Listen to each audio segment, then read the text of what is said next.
ओम नमो भगवते वासुदेवाय. श्रीमद भागवत महापुराण कथा ज्ञान यज्ञ. काल आपण ऐकलं की श्रीकृष्ण आणि बलरामाने गुरुमाऊलींच्या इच्छेखातर 12 वर्षापूर्वी समुद्रात बुडालेला त्यांचा पुत्र यमराज यांच्याकडनं आणून दिला. त्या गुरुमाऊलीला आणि सांदीपनी मुनींना खूप आनंद झाला. त्यांनी दोघांना आशीर्वाद दिले आणि दोघही रामकृष्ण मथुरेला परतले. मथुरेतील सर्व प्रजाजन रामकृष्णांना भेटून अतिशय आनंदी झाले, परमानंदात मग्न झाले. एक दिवस गोकुळातल्या आठवणीनं श्रीकृष्णाला वाटू लागलं की सर्व गोपी त्याच्या विरहानं व्याकुळ होऊन गेले असतील आणि आपण तर त्यांना लवकर परत येऊ असं सांगितलेलं आहे. पण मथुरेतल्या राजकार्यात ते असे काही गुरफटून गेले होते की तिथनं त्यांना बाहेर पडताच आलं नाही. तेव्हा श्रीकृष्णाने विचार केला की आपण उद्धवाला व्रजात का पाठवू नये. उद्धव हा कृष्णाप्रमाणेच श्यामवर्णाचा, कमलनयनांचा, अतिशय सुंदर दिसणारा होता. उद्धव कृष्णाचा मित्र आहे. तो प्रत्यक्ष बृहस्पतींचा शिष्य असल्यामुळं ज्ञानी आहे, पण त्याला प्रेमभक्ती नाही. म्हणून श्रीकृष्ण विचार करतात, बऱ्याच दिवसात गोकुळचा संदेश आलेला नाहीये, मी तिकडं गेलेलोही नाहीये, तर उद्धवाला गोकुळवासियांच्या करता संदेश देऊन गोकुळात पाठवावं. गोपींचा सत्संग उद्धवाला घडावा म्हणून श्रीकृष्ण त्याला गोकुळात पाठवायचं ठरवतात. सत्संग कधी प्राप्त होतो तर भगवंतांची कृपा होईल तेव्हाच. उद्धवाच्या मनात असं कधीही आलं नाही की आपल्याला गोपींचा सत्संग व्हावा. त्याचीच भगवंतांना काळजी वाटली. उद्धवाला गोपींचा सत्संग घडलाच पाहिजे असं भगवंतांना वाटलं. भगवंतांना इतर कुणाबद्दलही असं वाटलं नाही, पण उद्धव त्यांचा परमसखा आहे, उद्धवाची श्रद्धा आहे, पण तो रसिक नाही. भगवंत म्हणतात, जो माझा आहे त्याच्यात जर काही कमी असेल तर मीच तो कमीपणा घालून त्याला पूर्ण करेन, मीच त्याला सत्संग घडवेन, मग तो रसिक होईल. उद्धवाला असा रोग आहे की जो रोग भगवंत बरे करू शकत नाहीत. अरसिक उद्धवाला गोपींच्या जवळ पाठवलं तर उद्धव बरा होऊन रसिक भक्त बनेल. कारण भगवंतांच्या पेक्षा त्यांच्या भक्ताकडं जास्त शक्ती असते हे त्यांनी जाणलेलं होतं. भगवान श्रीकृष्ण सुद्धा उद्धवाला हे प्रेमाचं दान देऊ शकले असते, पण त्यांनी नाही दिलं. का तर उद्धव केवळ कृष्ण भक्त होईल, कृष्ण भक्त गोपींचा उद्धव भक्त बनणार नाही. म्हणून भगवंत आणि भगवंतांचे भक्त या दोघांच्यावर प्रेम असेल तर ते पूर्ण प्रेम असतं. केवळ भगवंतांच्यावर प्रेम आहे पण त्याच्या भक्तांच्यावर प्रेम नाही, ते प्रेम अपूर्ण असतं. यासाठीच भगवंत उद्धवावर कृपा करतात, गोकुळात पाठवतात. ही कृपा त्यांनी आपणहून केलेली आहे. कृष्ण सांगतो, यशोदा मैया मला उठवण्यापूर्वीच लोणी लावून भाकरी तयार ठेवायची. रात्रीची भाकरी आणि ताजं लोणी मला अतिशय प्रिय आहे. यशोदा मैया अनेक पदार्थ बनवून माझ्या भोवताली ठेवून मला म्हणायची, कान्हा, तुला जे प्रिय असेल ना ते तू खा. मला सुचेल तसे मी पदार्थ करून ठेवलेले आहेत बघ. कृष्ण म्हणतो, उद्धवा, इथल्या पदार्थात बदाम, काजू, केसर, वेलची सर्व काही असतं रे, पण मैयानं केलेल्या पदार्थांची चवच वीट. अरे, यशोदा मैयाच्या नेत्रातून पाझरणारा स्निग्ध प्रेमरस त्या सर्वात मुरलेला असे. तसं इथं नाही. गोपींनी माझी खूप सेवा केली, नंदबाबांनी माझे खूप लाड केले, ते मी कधीही विसरू शकत नाही. गोपींनी माझी खूप सेवा केली म्हणून मी त्यांना विचारलं, मी तुम्हाला काय देऊ म्हणजे तुम्ही सुखी व्हाल. तर गोपी म्हणाल्या, तू सदैव सुखी राहा, आनंदी राहा, त्यातच आमचं सुख आहे. म्हणून मी सुख भोगतोय, पण हा स्वार्थ आहे, गोपींचा परमार्थ आहे. त्यामुळं माझ्यावर गोपींचं खूप ऋण झालंय. त्याची परतफेड मी कधीच करू शकत नाही. ऋणावरील व्याज नाहीच, शिवाय मूळ ऋण सुद्धा मी फेडू शकत नाही. भरपूर ऋण झाल्यावर काय करतात रे? गाव सोडून जातात ना. त्यासाठीच मी गोकुळ सोडून मथुरेला आलोय. मला गोकुळात तोड दाखवायला जागा राहिली नाही. म्हणून उद्धवा, तू गोकुळात जा आणि सगळ्यांची समजूत काढ. उद्धव म्हणतो, भगवंता, गोकुळात जायला मला काही अडचण नाही. पण खेड्यातल्या अडाणी, अज्ञानी, गावंढळ गोपगोपींना माझा वेदांताचा उपदेश कसा समजेल? तत्वज्ञान फार गहन आहे. त्यामुळेच माझं तिथं जाणं निरर्थक होईल. उद्धवाला ज्ञानाचा अहंकार असल्यामुळं तो असं बोलत होता. श्रीकृष्ण म्हणाला, उद्धवा, माझे गोपी अडाणी नाही आहेत, अज्ञानी नाही आहेत. त्या तर शुद्ध प्रेमाच्या ज्ञात्या आहेत. तू सर्वांना जाऊन सांग, कन्हैया तुमची सदैव आठवण काढतो. हा, एक लक्षात घे, गोपी परपुरुषांच्याकडं पाहत सुद्धा नाहीत. म्हणून मी तुला पितांबर आणि वैजंती माळ देतोय. ते धारण करून जा.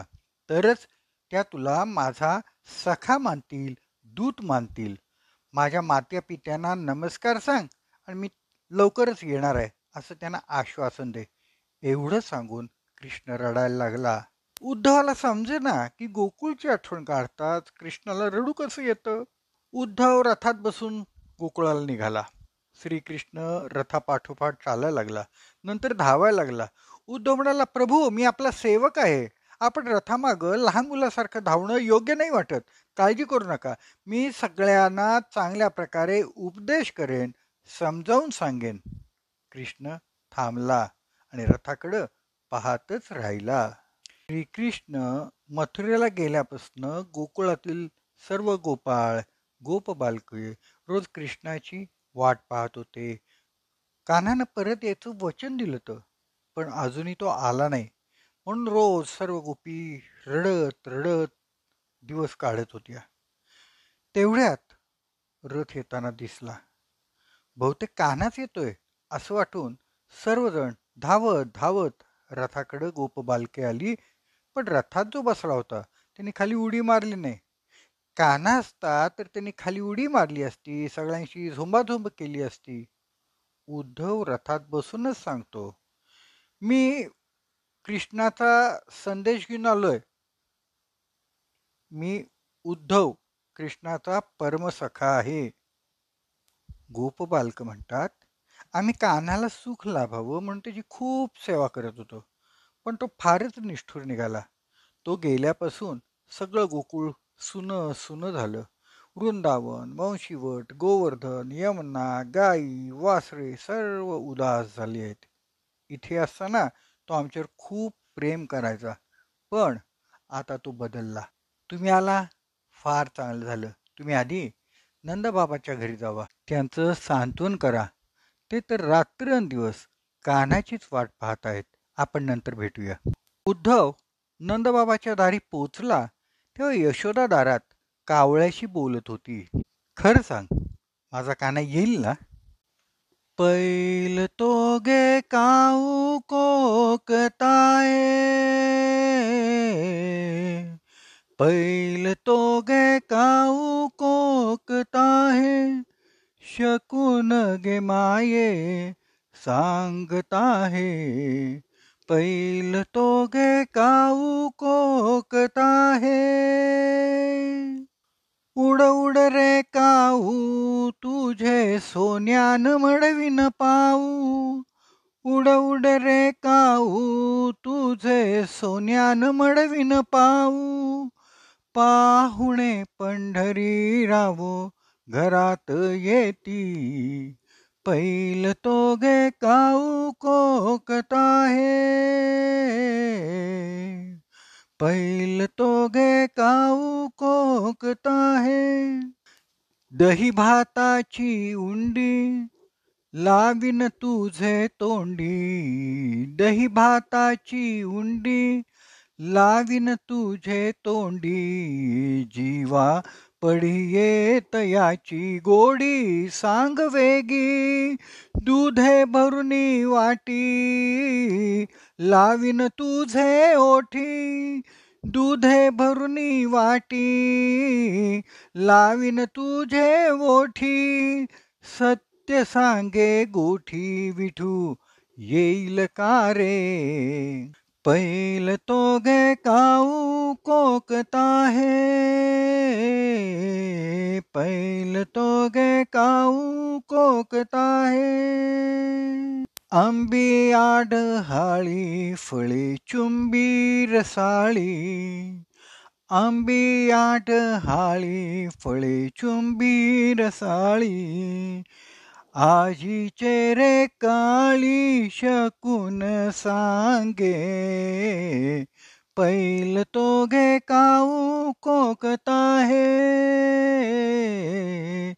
पैल तो गे काऊ कोकता है. तेवढ्यात दारात रथ पाहिला नंद यशोदा धावत धावत रथापाशी आले. कान्हाला कान्हाला असं म्हणत ते जातायत, पण रथात कान्हा नव्हताच. ते बघून नंदबाबा तर बेशुद्धच पडले. यशोदेनं दासींच्याकडनं नंदबाबांना घरात नेलं आणि उद्धवाचं स्वागत केलं.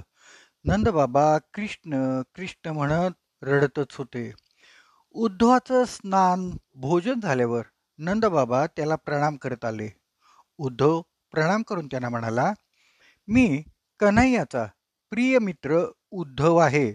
त्याचा आपणा सर्वांना संदेश घेऊन आलो आहे. नंदबाबा म्हणाले, उद्धवजी आपण इथं आलात फार चांगलं झालं. खरं सांगा, कान्हाला आमची आठवण येते का हो?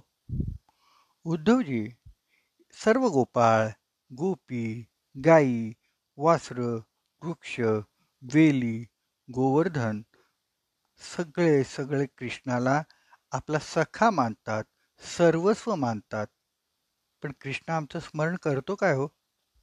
ही बघा गंगी गाय, ही वेडी झाली आहे. ती घरी येतच नाही. रोज कान्हाची वाट बघत उभी राहते. या यमुनेत कान्हा जलक्रीडा करायचा. हा गोवर्धन आहे ना, हा गोवर्धन पर्वत कान्हानं सतत 7 दिवस आपल्या करंगळीवर धारण केलेला होता. ह्या समोरच्या वनप्रदेशात कान्हा गाई वासरांना चारायला घेऊन जात असे. या मैदानावर सर्व सवंगड्यांच्या सह कान्हा खेळत असे. ही बासरी आहे ना, या बासरीने तर सर्वांना वेडच केलं होतं. या सर्वांच्याकडे पाहून माझं मन वेडं होतं. मला वाटतं कान्हा मथुरेत नाही, इथंच आहे. काल तो इथं पाळण्यात होता. मी रात्रभर त्याला झोके देत होतो, त्याच्याशी गप्पा मारत होतो. सकाळी मी त्याला उठवायला गेलो तर पाळण्यात कोणीच नव्हतो. मी त्याला कसं विसरू? काल तो सारखी बासरी वाजवत होता. बघितलं तर तो कदंबावर बासरी वाजवत बसलेला होता. खूप वेळ झाला. त्याला भूक लागली असेल म्हणून मी त्याला लोणी साखर घेऊन कसा तरी वर चढलो आणि बघतो तर कान्हा तिथे नव्हताच हो. मी यमुनेला स्नानाला जातो तेव्हा तो माझ्या मागे मागे असतो. माझ्या मांडीवर बसून तो माझी दाढी ओढतो. त्याने कंसाला मारलं म्हणून लोक त्याला देव मानायला लागलेत. पण तो आमचा कान्हा आहे हो, कन्हैया आहे आमचा तो. बोलता बोलता नंदबाबा रडायला लागले. मी काय केलाय अपराध म्हणून माझ्यावर कान्हा रुसलाय? खरं सांगा उद्धवजी. वसुदेवांना सांगा, श्रीकृष्ण तुमचाच मुलगा आहे. मी तर केवळ त्याचा दास आहे. यशोदा मैया जवळच बसली होती. काहीही बोलत नव्हती. मूकपणे फक्त डोळ्यातनं अश्रुधारा गाळत होती. आत्यंतिक वात्सल्यानं तिच्या स्तनातनं दुधाची धार व्हायला लागली होती. या सर्वांचा स्नेहभाव पाहून उद्धव परमानंदात डुंबू लागला. उद्धव विचार करतो, या दोघांना सर्वत्र कृष्णच दिसतोय. मी ब्रह्माच्या सर्व व्यापकतेचा उपदेश करतो, पण अजूनही मला त्याची अनुभव आलेला नाही. तेव्हा ब्रह्मदृष्टी असलेल्या नंदबाबांना, यशोदा मैयाला मी काय उपदेश करणार? उद्धव म्हणतो, बाबा तुम्ही धन्य आहेत. आपण कृष्णमय झाला आहात. आपलं जीवन सफल झालं आहे. तेव्हा यशोदामाया म्हणते, कान्हा आनंदात आहे ना? तू नीट जेवतो ना? तो रोड झालाय काय हो? माझी कधी आठवण काढतो काय? त्याला विचारा, मी काय अपराध केला? कशासाठी मला ही शिक्षा आहे? यमुनेवर मी जाते तेव्हा यमुनेचा श्यामवर्ण मला कान्ह्याची आठवण करून देतो. मला वाटतं तो आत्ताच यमुनेतून बाहेर आलाय आणि माझ्या मांडीवर बसलाय. त्याला मी उखळाला बांधलं होतं म्हणून तो माझ्यावर रुसलाय काय हो? देवकीला सांगा की तिला एखादी दासी हवी असेल तर मला बोलव. कृष्ण विरहात आम्ही मरत आहोत. मी तर रोज नारायणाची प्रार्थना करते की हे नारायणा, कान्हा जिथं असेल तिथं त्याला सुखात ठेव. भले तो गोकुळात न येवो, पण तो सुखात असू दे. यशोदा रडतच राहिली. गोपाळ कृष्ण भगवान की जय. उद्या पुन्हा ऐकूया श्रीमद भागवत महापुराण कथा ज्ञान यज्ञ.